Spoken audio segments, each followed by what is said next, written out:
ஹாலிடேஸ்னாலே அது நம்ம GT Holidays தான். South India's #1 travel brand. இல்ல வரவேற்பு கிடைக்குமா, but how long you hold it, that is more important. நாங்க இருந்த பீரியட்ல நாங்க என்ட்ரி ஆவறதே கஷ்டமா இருந்தது. It's the most toughest thing. Entry கிடைக்கிறது ரொம்ப கஷ்டம்.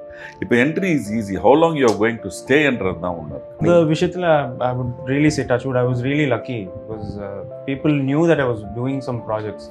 Approach பண்றதுக்கு முன்னாடி I used to get some calls and I was really lucky in that அந்த விஷயத்துல. Most of the films, other films like நீங்க சொன்ன மாதிரி காதலுக்கு மரியாதை, அப்புறம் நிறைய படங்கள் விக்கும் வச்சிருக்காங்க. அப்புறம் அல்ஃபோன்ஸ் புத்திரன் அந்த அவரோட டீம்ல இருந்தேன். So I was actually working for camera also. நான் நேரம் கூட நான் கேமராமேனாக தான் இருந்தேன், அசோசியேட் கேமராமேனாக தான் இருந்தேன். அந்த ரோல் அந்த டைமில் வேற யாரோ பண்ண வேண்டியது, டேட் கிடைக்காம போச்சு. ஸோ டக்குன்னு அந்த அல்ஃபோன்ஸ் அந்த டீமில் இருந்ததால அந்த மாதிரி ஆக்டிங் வந்தது. இப்போ ஸ்டார்டிங் வித் ஆனந்த் உங்ககிட்ட கேட்கணும்னா கூட, இப்போ நேரம் படம் வரும்போது வி ஆல் நோ லைக் நிறைய பேர் வந்து பயங்கரமாக, இன்ஃபேக்ட் கேர்ள்ஸ் வந்து உங்க மேலே ஒரு பெரிய ஒரு க்ரஷ்ஷாக அந்த டைமில் நீங்கள் இருந்தீங்க. எப்படி சொல்றதுன்னா இப்போ கூட தான் இப்பயே கூட தான் ஆப்வியஸா இப்பயே தான். பட் அந்த டைம்ல இன்னும் அதிகமா இருந்துச்சோ ஐ ஃபீல் லைக், ஏன்னா அது பயங்கரமான ஒரு கனெக்டிவிட்டி இருந்துச்சு. ஸோ அப்போ பார்க்கும்போது உங்களுக்கு ஓகே இந்த மாதிரியான ஒரு டிசைன்ல நம்ம இருக்கோம், ஸோ என்ன மாதிரியான ஒரு ரூட் எடுக்கணும், ஒரு ஹீரோவா பண்றோமா இல்லை கேரக்டர் ரோல் பண்றோமா வில்லன் பண்றோமா, அந்த ஒரு கன்ஃபியூஷன்ல இருந்து எப்படியான ஹூ கைடட் யூ, இல்லை என்ன மாதிரியான விஷயங்கள் பண்ணீங்க? பேசிக்கா ஃபர்ஸ்ட் நான் ஆக்டிங் சொல்லிட்டு வரல, ஐ வாஸ் இன்டு இன்ஜினியரிங், அப்புறம் ஐடியில் ஒர்க் பண்ணிட்டு இருந்தேன். குவிட் பண்ணிட்டு I'm actually cinematographer. Okay okay. Rajiv சாரோட அசிஸ்டண்ட்டாக நான் ஒர்க் பண்ணேன், கடல்லாம் ஒர்க் பண்ணேன். அப்புறம் அல்ஃபோன்ஸ் புத்திரன் அந்த அவரோட டீமில் இருந்தேன். So I was actually working for camera also. நான் நேரம் கூட நான் கேமராமேனாக தான் இருந்தேன், அசோசியேட் கேமராமேனாக தான் இருந்தேன். அந்த ரோல் அந்த டைமில் வேற யாரோ பண்ண வேண்டியது, டேட் கிடைக்காம போச்சு. ஸோ டக்குன்னு அந்த அல்ஃபோன்ஸ் அந்த டீமில் இருந்ததால அந்த மாதிரி ஆக்டிங் வந்தது. So I was trying for camera also, but அப்படியே ஆக்டிங்கும் அப்படியே ஃபார்ம் ஆயிடுச்சு. ஓகே. ஸோ அதுக்கப்புறம் எப்படி திரும்ப கேமரா போனீங்களா இல்லை ஆக்டிங் தான் full? I tried camera but தரல. சார் சினிமா இப்போ இந்த 32 years ஆஃப் எக்ஸ்பீரியன்ஸில் நீங்கள் சொல்கிறது என்ன சார்? ஒருத்தர் சொல்லுவாங்க either the art chooses you or you chooses the art. இல்லை வரவேற்பு கிடைக்குமா, but how long you hold it, that is more important. நாங்க இருந்த பீரியட்ல நாங்க என்ட்ரி ஆவறதே கஷ்டமா இருந்தது. It's the most toughest thing. Entry கிடைக்கிறது ரொம்ப கஷ்டம்.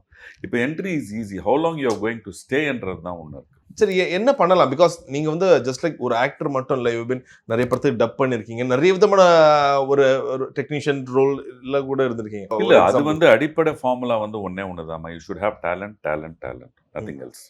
Okay. And yes, சினிமால இருக்கிறதால a little bit of luck you need. Right time in the right place is important. அவ்வளோதான், அது இதில் வேற ஒன்றுமே கிடையாது. சரி சார், இப்போ 80s 90s சொல்லுவாங்கல்ல, ஹீரோ வந்து பார்க்க கமலஹாசன் மாதிரி இருக்கணும், அரவிந்த் சாமி மாதிரி இருக்கணும், பயங்கர கலராக இருக்கணும். ஒரு டைமில் வந்து ரஜினி சார், விஜயகாந்த் சார் வந்து அதெல்லாம் பிரேக் பண்ணாங்க. அதுக்கப்புறம் இப்போ தனுஷ் சார், விஜய் சார்லாம் வந்த பிறகு எப்படி ஆயிடுச்சுன்னா அந்த ஒரு நெக்ஸ்ட் டோர் பாய் லுக்கில் இருந்தால் நல்லாயிருக்கும் அந்த மாதிரி சொன்னாங்க. So what is that hero figure means? ஏன்னா இப்போ ஒரு ஹீரோயின் ஃபிகர்னா அதுக்கு ஒரு விஷயம் சொல்லுவாங்க, இந்த மாதிரி இருக்கணும், இந்த மாதிரி. ஈவன் அந்த மாதிரி கூட எதுவும் இல்லை, பட் இருந்தாலும் சினிமாக்குன்னு சில விஷயங்கள் இருக்குல்ல. So how to be a ஹீரோனா என்ன சொல்லுவீங்க? அவட்டல் ஹீரோன்னு பண்றது ஸ்டோரி தான். சரி. and it's in the director's hand. He is one who has to mold and அவங்க சொல்றதை எப்படி நம்ம கேரக்டரை நம்ம மாறுறது தான் பொறுத்து இருக்கு. It's not I would not say it's because of looks. Okay. That's totally stereotype-ஆ இருந்தது. now it's all broken up. நீங்க சொன்ன மாதிரி தான், it's all broken now. So it's only the story and how you adapt the characterization. இப்போ after நேரம் நீங்க சில படங்கள் பண்ணிருக்கீங்க, சில படங்கள் ரிலீஸ் ஆகாம போயிருக்கலாம். But in between the time நீங்க வந்து இப்போ எப்போச்சும் ஹெசிடேட் பண்ணிருக்கீங்களா மற்ற டேரக்டர்ஸை போய் மீட் பண்றதுக்கோ, இல்ல வாய்ப்புகள்? சில பேர் சொல்லுவாங்க வாய்ப்புகள் தானா வரணும், சில பேர் வாய்ப்புகள் நம்ம தேடிட்டே இருப்பாங்க. ஸோ நீங்க என்ன ஃபாலோ பண்ணீங்க? இந்த விஷயத்துல I would really say touch wood, I was really lucky because people knew that I was doing some projects. So நான் அப்ரோச் பண்றதுக்கு முன்னாடி I used to get some calls and I was really lucky in that அந்த விஷயத்துல. sometime I also talking to one of your associate also telling the same thing. So that விஷயம் அந்த விஷயத்துல நான் ரொம்ப லக்கி தான் நான். ரைட். சில நீங்க சொன்ன மாதிரி சார் சொன்ன மாதிரி கொஞ்சம் லக் இருக்குல்ல, அந்த லக் எனக்கு ஃபேவரா இருந்திருக்கு. and I have met people and I've asked for chances also. Okay. But it's happening. Yeah. Fine. Yes sir. So நீங்க அந்த லுக் அண்ட் அது ஹீரோக்கான ஒரு லுக், அது ஏன்னா நீங்க what is the definition of a hero? I'll ask you. Like definition of hero is like அந்த படத்துல நடக்கிற ஒரு விஷயங்கள், லைக் அவரை சுத்தி தான் அந்த இது இருக்கும். உங்க தாத்தாக்கு ஹீரோ டெஃபினிஷன் வேற, உங்க அப்பாவுக்கு ஹீரோ டெஃபினிஷன் வேற, உங்களுக்கு ஹீரோ டெஃபினிஷன் வேற. So how will you put it into one frame? Whichever character is important, and if they have done it well, and if it's going to be the very important character of the film, I think he's a hero. Sir, do really look or appearance matters in movies, sir? ஏன்னா ரொம்ப ரீசெண்டாக mister Singampuli அவரை interview பண்ணியிருக்கும் போது நான் கேட்டோம், sir உங்களுக்கு எப்போவாச்சும் விக் வச்சு நடிக்கணும்னு ஆசை இருந்திருக்கா? உடனே அவர் சொன்னார், நான் எல்லா படத்துலையும் போய் கேட்பேன், எனக்கு தயவு செஞ்சு ஒரு விக்காச்சும் கொடுங்கன்னு. ஆனால் எனக்கு என்ன கேட்குற ட்ரெஸ் கொடுப்பாங்க, சாப்பாடு கொடுப்பாங்க, ரூம் கொடுப்பாங்க, கடைசி வரைக்கும் எனக்கு விக்கு மட்டும் கொடுக்க மாட்டேன். கேட்டால் இதுதான் சார் உங்கள் அடையாளம், இப்படி பார்த்தா தான் மக்கள் உங்களை. உங்களுக்கு எப்போச்சும் உங்களுக்கு ஃபீல் இருக்கா? பிகாஸ் நீங்கள் சில படங்களுக்கு லைக் காதலுக்கு மரியாதை போன்ற படங்களில் விக் பண்ணியிருக்கீங்க, பட் இருந்தாலும் இந்த ஹேர் லாஸ் உங்களுக்கு எப்போச்சும் ஒரு அஃபெக்ட் ஆகியிருக்கா? ஜஸ்ட் ஒரு கான்ஃபிடன்ஸ்க்காக கேட்கலாம். இல்லவே இல்லை. என்னன்னா சில படங்கள் வந்து கதை சொல்லும்போது எனக்கு ஒரு இமேஜினேஷன்ல இந்த மாதிரி விக்கி வைக்கலாமான்னு நான் யோசிச்சிருப்பேன். சரி. பட் டைரக்டர் வந்து வேற மாதிரி கன்சீவ் பண்ணி ஒரு எமோஷனை வந்து ஆசையா வந்து உங்களை கட்டிப்பிடிக்கிறது ஒன்று, ஆசையா உங்களை ஒரு அறை விட்டு கட்டிப்பிடிக்கிறது ரெண்டுமே ஒன்று தான். இட்ஸ் சம்திங் லைக் ஏதோ ஒரு பேட் வேர்டை நம்ம ரியலி கோவப்பட்டு சொல்றது ஒன்று, அதே பேட் வேர்டை ஆசையில் சொன்னால் அது பேட் வேர்ட் ஆகாதுன்ற மாதிரி. ஸோ தே செட், இல்லை சார் நீங்கள் வந்து இந்த மாதிரி பண்ணால் வந்து எனக்கு நான் இதை நினச்சி தான் எழுதுனேன், இதை நினச்சி தான் உங்களை மைண்டில் வச்சு கூப்பிட்டான்வாங்க. Most of the films, other films like நீங்கள் சொன்ன மாதிரி காதலுக்கு மரியாதை, அப்புறம் நிறைய படங்கள் விக்கும் வச்சிருக்கேன் நான். In fact Malayalam I use lot of wigs. Okay okay. So இந்த நீங்கள் அதில் எப்படி பார்க்குறீங்க? இப்போ இருக்க டிரெக்டர்ஸ் கேட்குறாங்களா லைக் அப்பியரன்ஸ்? கண்டிப்பாக கேட்பாங்க. கேரக்டர் பொறுத்து தான் நான் சொல்கிற மாதிரி. பிகாஸ் இப்போ just few films I've lost so much weight and now I'm gaining for weight and மாதிரி you have to cut your hair short. அது சொன்ன மாதிரி அந்த அவர் யோசிச்சு வச்ச மாதிரி தானே கேரக்டர். கட் யுவர் ஹேர் முடி இல்லாது. சரி ஓகே. சரி, அதே போல் இப்போ இந்த கரண்ட்ல சில ஆக்டர்ஸ் எப்படி சொல்றாங்கன்னா, ஒரு 4 மாதம் 5 மாதம் முன்னாடி நீங்க கெட்டப்பை மாற்றணும், ஃபோட்டோ ஷூட்ஸ்லாம் எடுத்து வைக்கணும், எனக்கு பியர்ட்லாம் இருந்தா நான் எப்படி இருப்பேன், நார்மலாக இருந்தேன். உண்மையிலேயே இதெல்லாம் பண்ணணுமா? Are the creator himself no இவரால் இது பண்ண முடியும்னு? One small example I will tell you. There was இப்போ அந்த காளிதாஸோட ஒரு படம் வந்து we went to UK for a shoot. அப்போ வந்து நானு Devadarshini we were playing the pair and எங்களுக்கு எங்கள் பையனுடைய ஃப்ரெண்டாக ஒருத்தன் வரான். I don't want to name him, he is a standup comedian. அவன் பேர் எனக்கு தெரியாது. ஓகே, ஸோ நவ் சென்னையிலேருந்து பாம்பே போகிறோம். தேவதர்ஷினி சொன்னாங்க பாம்பேயில் இறங்கிட்டு அங்கேருந்து we have to take the UK, I mean London flight. Vijay sir அவனை கூப்பிட்டுக்கலாம், 19 வயசு தான் அந்த பையன், அவன் நிர்மல்னு ஏதோ ஒரு பேர் சொன்னாங்க. சரி, யாருன்னே தெரியாத தேவதர்ஷினி எனக்கு அப்படின்னா. ஸோ எனக்கும் தெரியாது சார். இல்லை, அவன் 19 வயசு, ஒருவேளை நம்ம கூப்பிட்டு போகலன்னா எங்கே தொலைஞ்சிட்டானா ப்ராப்ளம் ஆகும் ஷூட்டிங். சரி, எப்படி தெரியறதுன்னு சொல்லிட்டு அவங்களுக்கும் தெரியல, எனக்கும் தெரியல. தென் வாட் தேவதர்ஷினி டிட், அவங்க பொண்ணுக்கு ஃபோன் பண்ணி, அம்மா இந்த மாதிரி ஒருத்தன் இருக்கான், நான் ஸ்டாண்டப் காமெடியன், அவன் யாருன்னு தெரியுமா, யாருமா சொன்னேன் அப்படின்னு ஏதோ கேட்டது போல இருக்காது. இவ பேர் சொன்னா, மா அவரா, oh my god he has 25 lakh followers blah blah பிளான்னு சொல்லிட்டு, அதெல்லாம் இருக்கட்டேன்டி, எனக்கு இந்த ஃபோட்டோ அனுப்பிங்க, இங்கே வரான் அவரை கூப்பிட்டு போனோம் அப்படின்னு. சரின்னு சொல்லிட்டு ஃபோட்டோ அனுப்பிச்சோன்னா நாங்கள் 2 பேரும் நின்று பார்த்துக்கிட்டு இருக்கோம். இஸ் ஆல்மோஸ்ட் லைக் அவர் எங்களுடைய ஒரு பையன் ஏஜ் தான் வச்சுக்கோங்களேன்.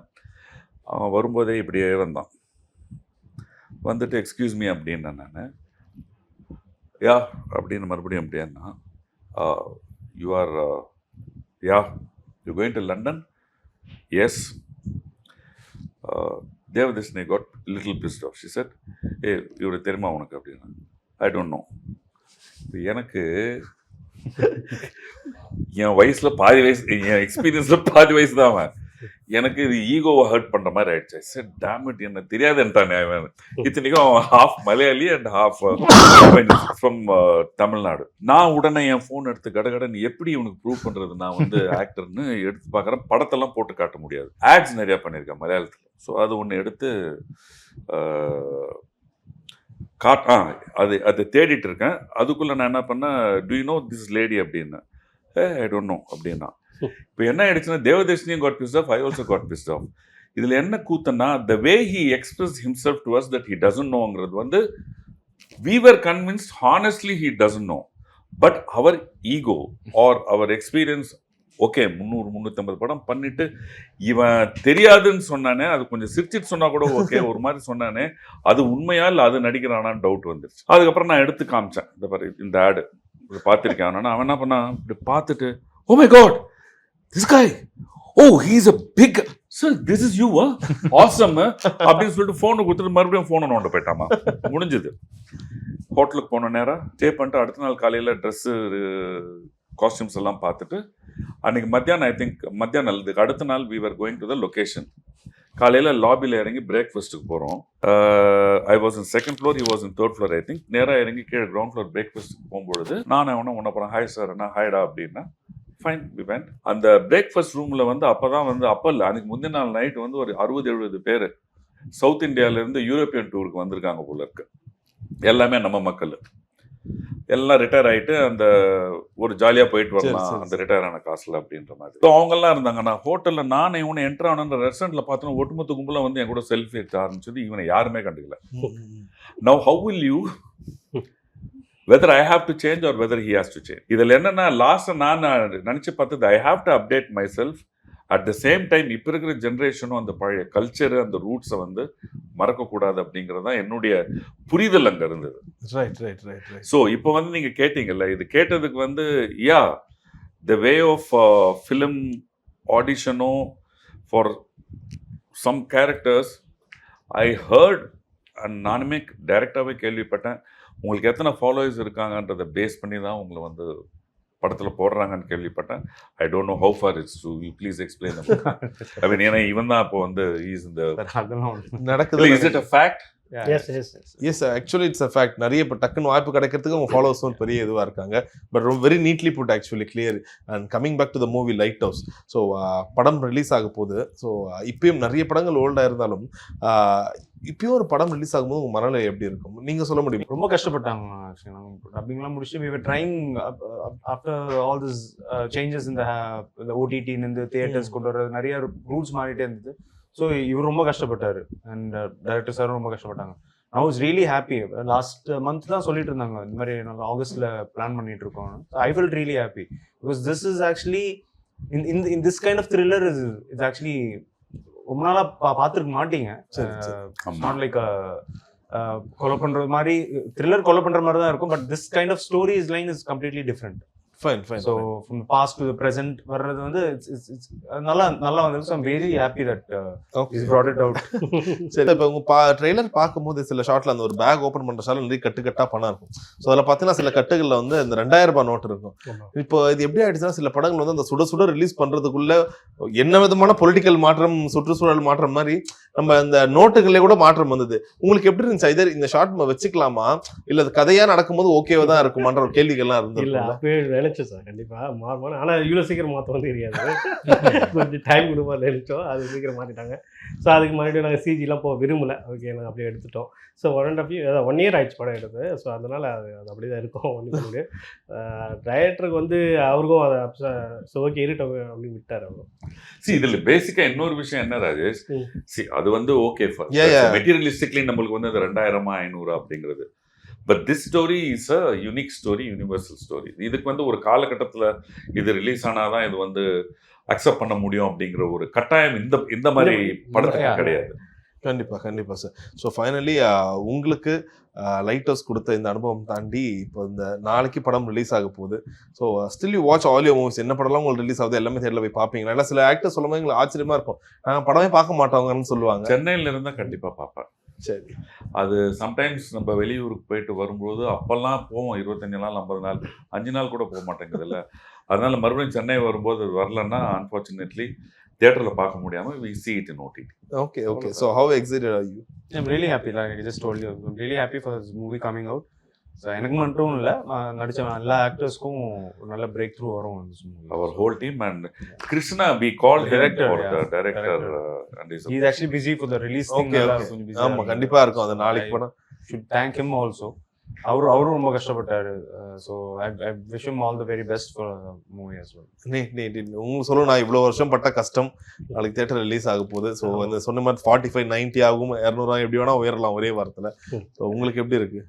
இந்த நேரத்தில் தேங்க்ஸ் சொல்லிக்கிறேன் ப்ரொடியூசர் அனந்தலட்சுமி, அந்த டைரக்டர் கிருஷ்ணா சார், அந்த மியூசிக் டைரக்டர் கணேஷ் ராகவேந்தன், ஹீரோயின் வித்யா பிரதீப், தலைவர் சார் விஜய் சார், விக்னேஷ் சாரும் நடிச்சிருக்காரு. அவர் வர வேண்டியது ஜாயின் பண்ண விக்னேஷ் சார், அனந்தநாயக். ஹீரோயின் இன்னொருத்தர் வந்து பாந்தவின்னு ஒருத்தர் நடிச்சிருக்காங்க. அவங்க தேங்க்ஸ் சொல்லுங்கள். சினிமா ஃபோட்டோகிராஃபர் ஹேமந்த் அவருக்கு தேங்க்ஸ் சொல்லுங்கள். எடிட்டர் வந்து ஷிபு இவங்களாம் தேங்க்ஸ் சொல்லி இவங்களாம் ரொம்ப ஹார்ட் ஒர்க் பண்ணிருக்காங்க. நாளைக்கு ரொம்ப என்ன சொல்ல ஈகர்லி வாட்சிங் வெயிட்டிங் ஃபார் வாட்சிங். நாளைக்கு நான் ரொம்ப ஓகே சந்தோஷமாக இருக்குது நாளைக்கு பார்க்கறதுக்கு. Fine all it and fantastic sir. ரொம்ப அழகாக சொன்னீங்க. ஸோ ஹோப்ஃபுல்லி லைட் ஹவுஸ் எல்லாருக்கும் சொல்ல மாதிரி உயர்ந்து பார்க்குற மாதிரி ஒரு படமாக இருக்கட்டும். உங்கள் நேரத்துக்கு மிகப்பெரிய நன்றிகள். Thank you. Thank you Naveen, and God bless you. Thank you whole team. Holidays nale adu namma GT Holidays da, South India's #1 travel brand.